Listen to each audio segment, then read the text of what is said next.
She was here early because she does the donut. She's walking around going, what is that racket? And I said, that reminds me of my parents when I was growing up. Like, what is that?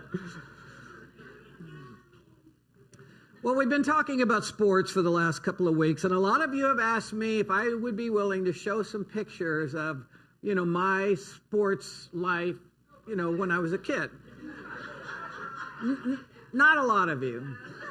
Okay, no, actually nobody has.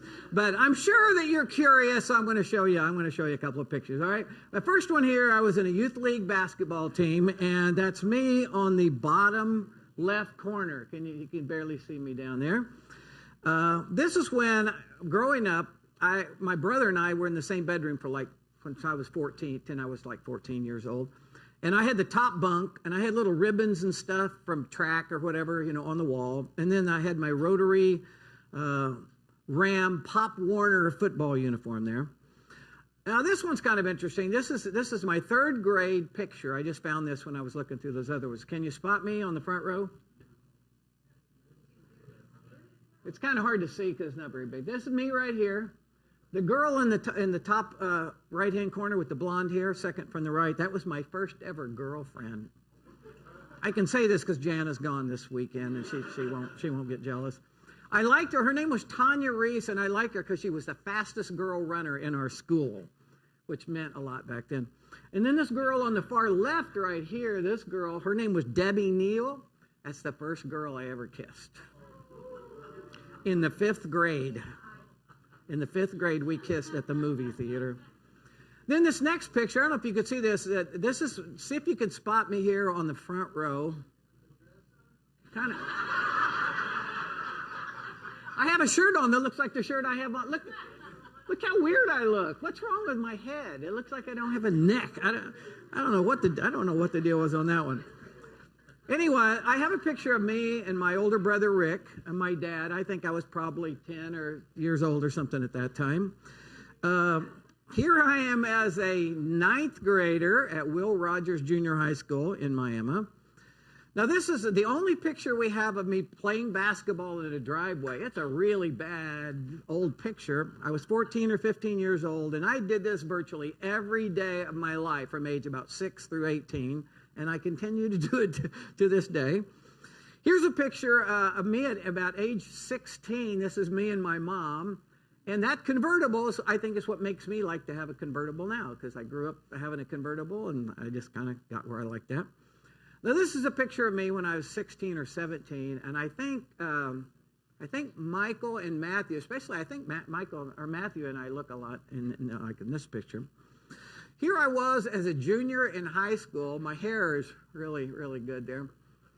This is from our, what do they call it? We used to call them an annual, and I think they call them a yearbook or something now. It's from that. This is our high school basketball team, and I am the one on the far left with the 5 there, and my best friend Robbie Kimbrough is the one on the far right.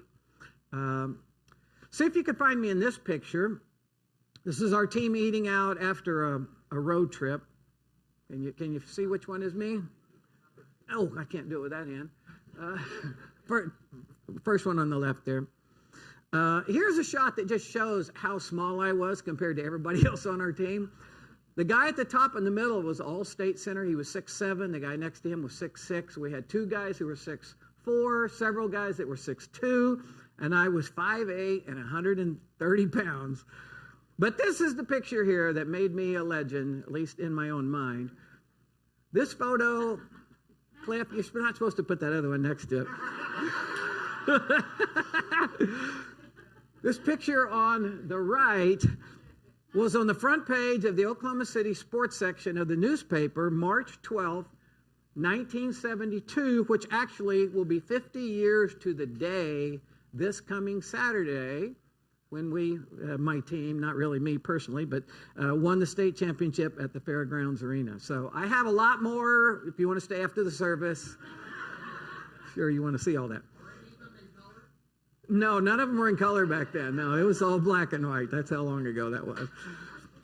Well, today we conclude our series called Are Sports the New Religion? And as I've mentioned, there were 2 main things that I grew up with, and it was sports and religion. My dad was a minister, so you can bet we were at church, several times a week, never missed a service. He was also the radio broadcaster in Miami, Oklahoma, for everything from horse racing to Golden Gloves boxing to the rodeo, but particularly high school football and basketball and NEO junior college football and basketball games. And my brother and I just grew up tagging along with him, and we went to literally hundreds of games over the years. In fact, I found a picture of my dad, and I think this was a promo because I never saw him wear a hat in my whole life, but he does kind of look like the prototypical 1950s sports reporter. I think James Hale would kind of look good with this look. We can use that on your website, James, if you want to. Now, in this series, we're not saying that sports have become an actual religion, but rather that many people these days have kind of a fanatical devotion to sports that's similar to the kind of devotion that people used to have to God. In fact, it seems like sports stir something in many people that religion or spiritual issues no longer seem to elicit that level of devotion or emotion. We've talked about how sports have become transformative experiences that enables fans to escape the drudgery of their ordinary day-to-day lives. In Matthew chapter 11, verse 16, one day Jesus said, "To what can I compare this generation?" Meaning, what words or what analogies could I use to describe the culture around me? And today, it's virtually impossible to understand or explain our society today without mentioning the important role that sports have played. We have acknowledged the fact that sports and religion are on opposite trajectories today. Some of you may remember the 2005 Farley Brothers movie called Fever Pitch, where Jimmy Fallon starred as a fanatic baseball junkie whose life revolved around his favorite team, which was the Boston Red Sox. He had season tickets for home games. He watched every road game on television. His apartment featured a reproduction green monster wall. His closet was lined with Red Sox jerseys and team warm-ups. He had team memorabilia on every wall. He had Red Sox pajamas that he slept in. He had a Red Sox credit card and even New York Yankee toilet paper to use in the bathroom. You may not believe this, but one time I did a funeral for somebody here in town, and it had a red OU casket, just like this one. Really did. Some people are just, they really go all out. And to tell you the truth, sometimes I'm a little fearful about the place that sports occupy in my life. How about you? Can you name all of the great OU football coaches, but very few of the 12 disciples? Can you recall all the OU Heisman Trophy winners' names, but not too many Old Testament prophets? Do you remember all the big plays in OU's comeback victory over Texas this past season, but can't quote a single verse from the Bible? We condemned the Israelites in the wilderness when they worshiped that golden calf, but sometimes we are guilty of worshiping sports in a similar way today. Well, in this series, we've considered this verse that challenges us to fix our eyes, that is, focus our lives on that which is eternal, and not only things that are temporal and fleeting. However, we also talked about these verses from Ecclesiastes, Bible passages that tell us that God makes clear He wants us to enjoy and to experience this gift of life that He's blessed us with. And we said it's possible to do both. To make it the priority of our lives to live for that which is eternal, but along the way to also have some fun, to experience and enjoy this life in the here and now. I've also tried to point out that, not everybody is a crazy sports fan. In fact, some of you may not be much sports fans at all. And for you, it may be music that you love, or maybe it's traveling, or academics, or business, or art, or hunting, or cooking, or many different things. And it's possible, for any of those things to become disproportionately in our lives as well. Some of you are old enough to remember the movie Chariots of Fire. And the main character was an Olympic sprinter who was also a Christian, and he would sometimes feel conflicted about how much of his time and energy and passion were devoted to training and running. And one day, in trying to explain himself to someone, he said, I just feel like this is what God made me to do. And he said, I feel God's pleasure when I run. Like I feel like God is looking down and smiling on me because this is part of who he made me to be, part of what he made me to do. And as a believer, I think you can and should feel the same way. Maybe you're good with your hands and you can build things or fix things, or maybe your job involves helping other people. Or maybe a major role in your life right now is being a mom or a dad or a grandparent. Or maybe you work in education and, equipping the young people for their futures is what you do. And all of those things, I hope you occasionally say to yourself, this is part of who God made me to be. God wired me up to do this. And I sense God's pleasure on my life when I provide this service, when I do this thing that he's gifted me to do. I feel his approval on my life. I hope you feel that way. Our world tends to divide things into the sacred and the secular. And that God only cares about the sacred.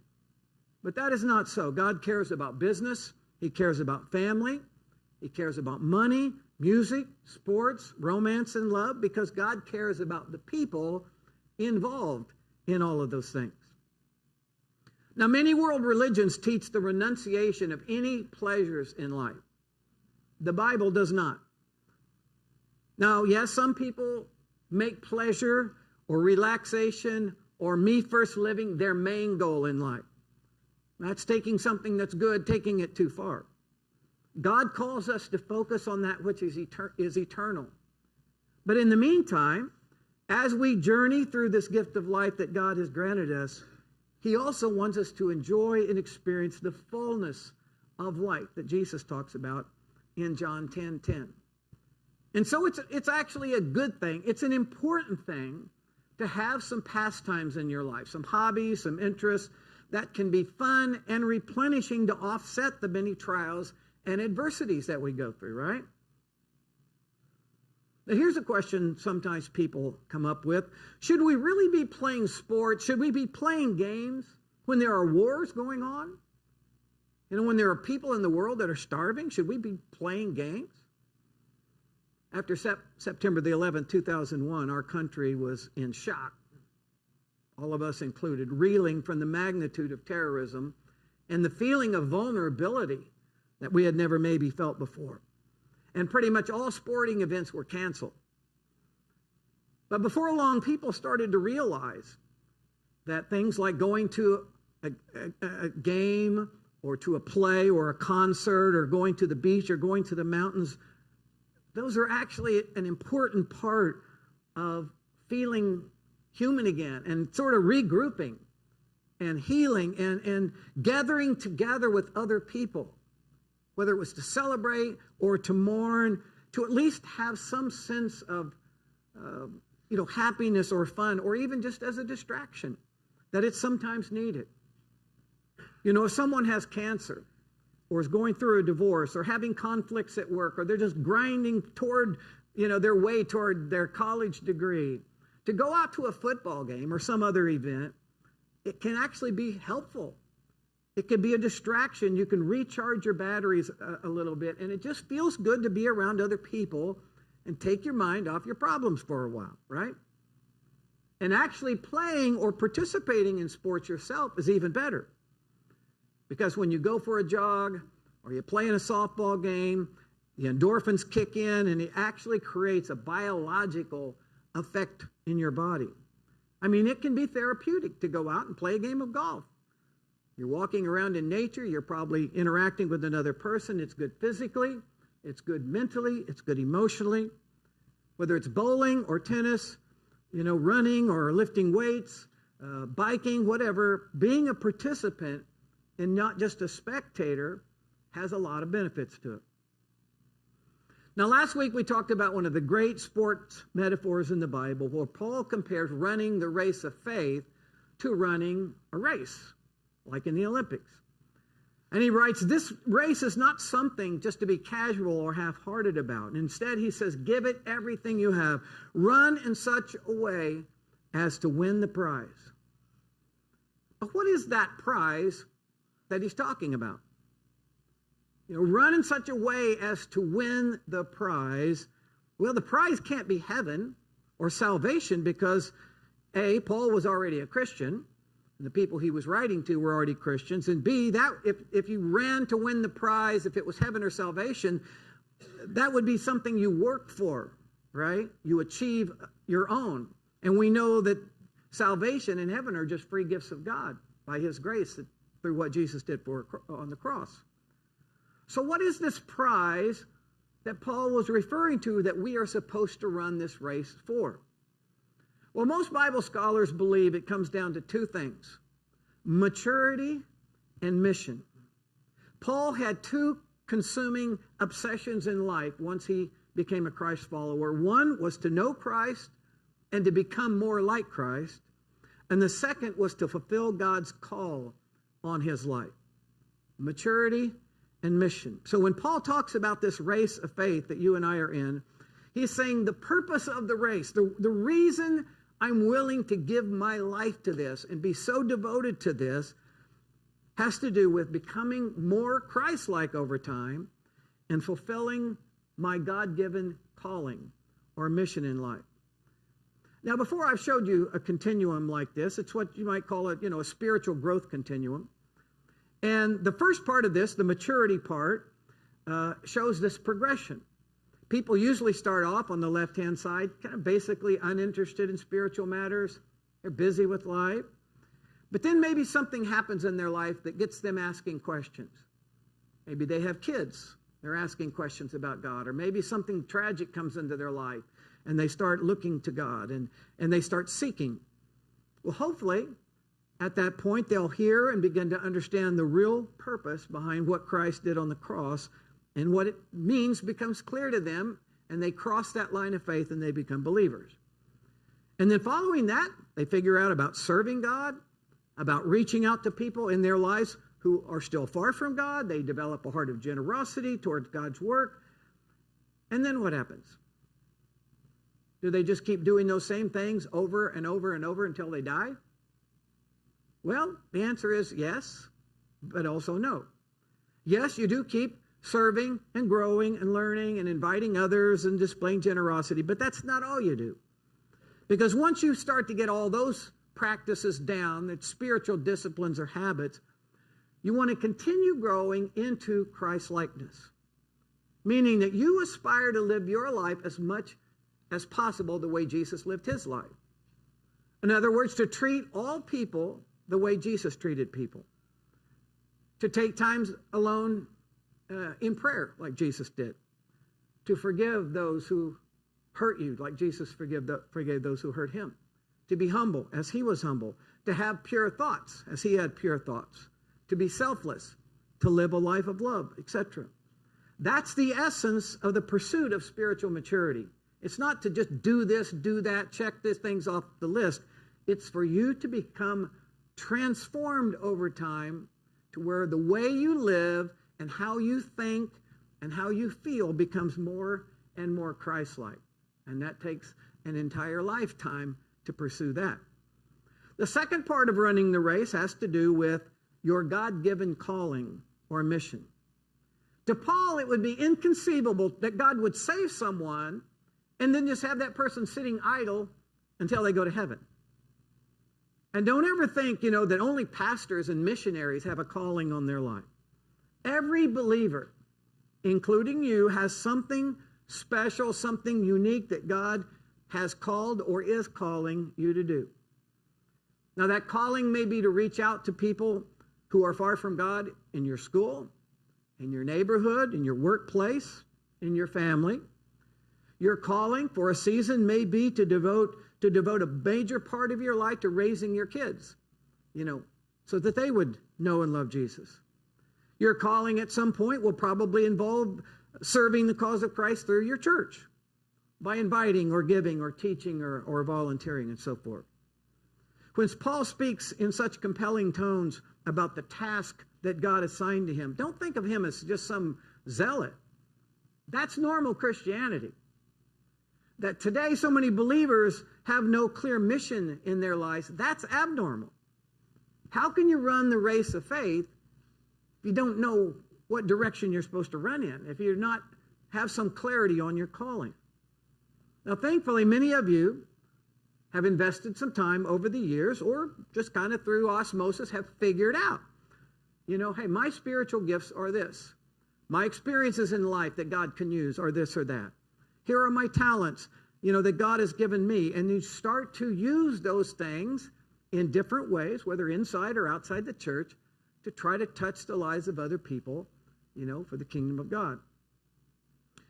Now, I don't know if any of you have seen this particular quote. It goes, "Nothing is easier than being busy. Nothing is harder than being productive." This is one of my favorite truisms. Nothing is easier than just being busy. Nothing is more important than being productive. A lot of people are busy these days. A lot of Christians are busy these days. Full calendars, expending lots of energy, hectic schedules, not enough time to get everything done. But the important question is not, are you busy?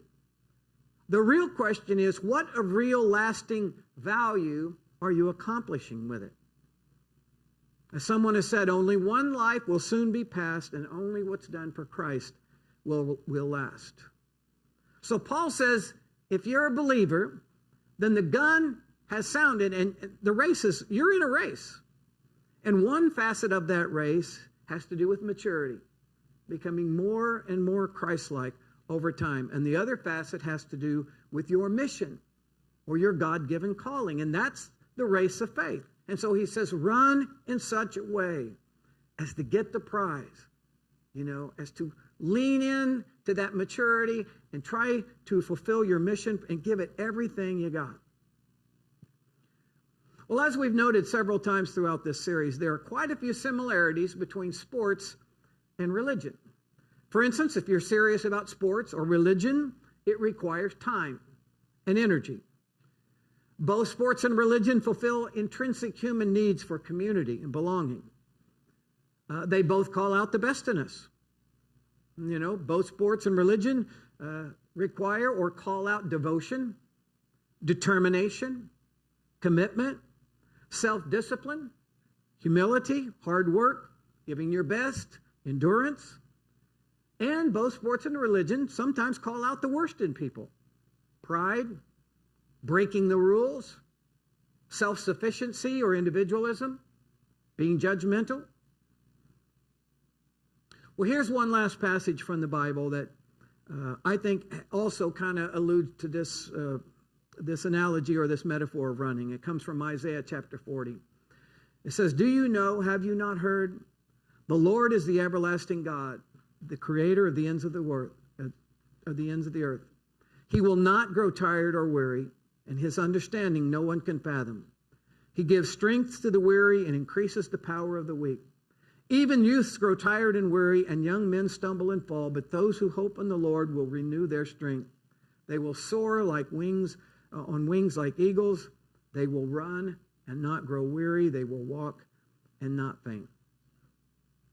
As we go through life, all of us face different setbacks and challenges.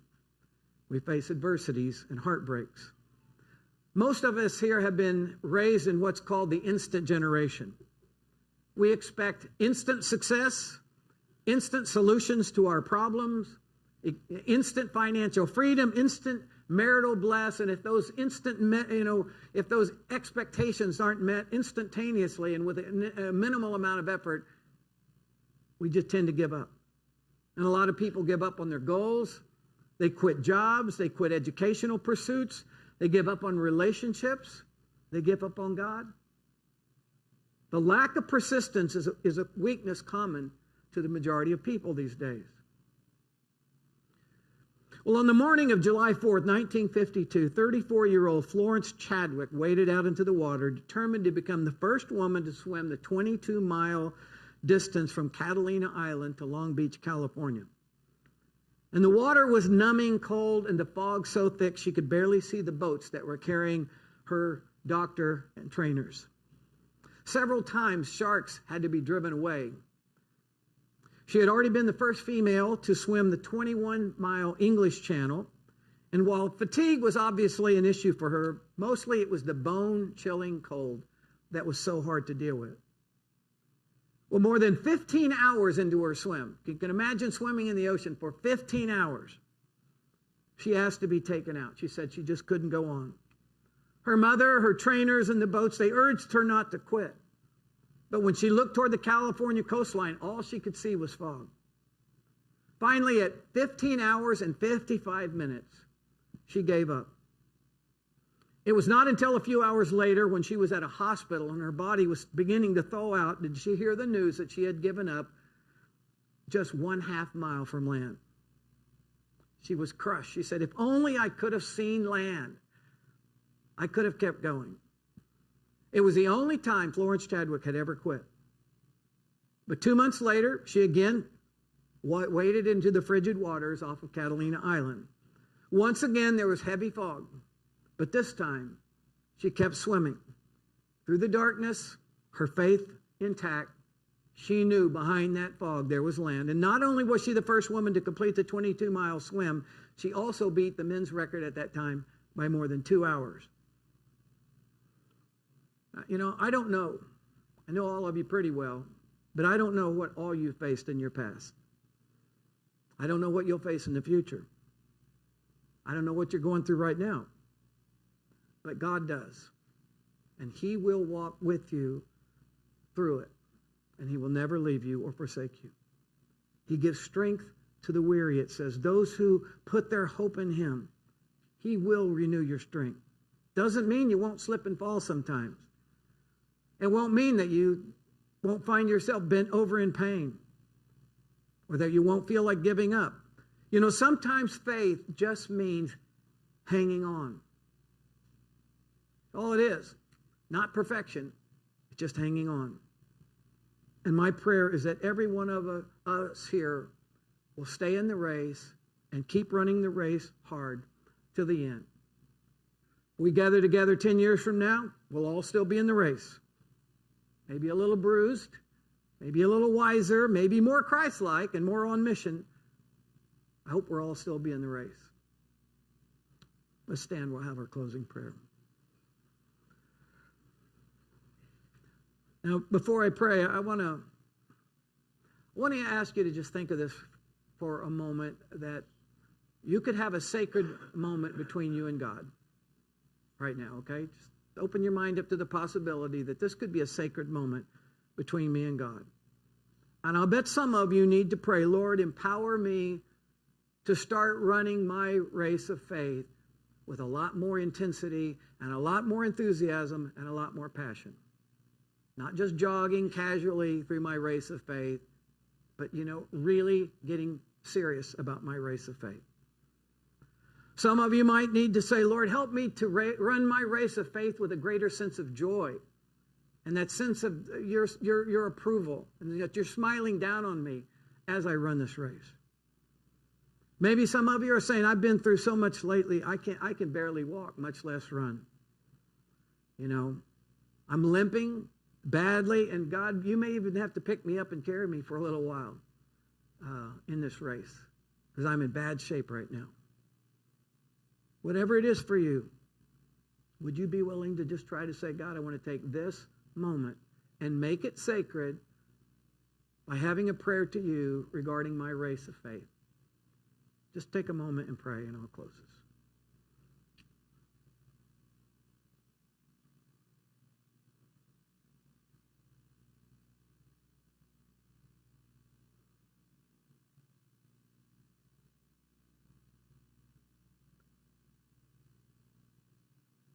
Lord, help us to run our race of faith in your strength and not just our own. Help us to keep our eyes on the prize and to live for that which is eternal. Lord, help our devotion and our passion of faith to exceed our love and our passion of sports or any other thing.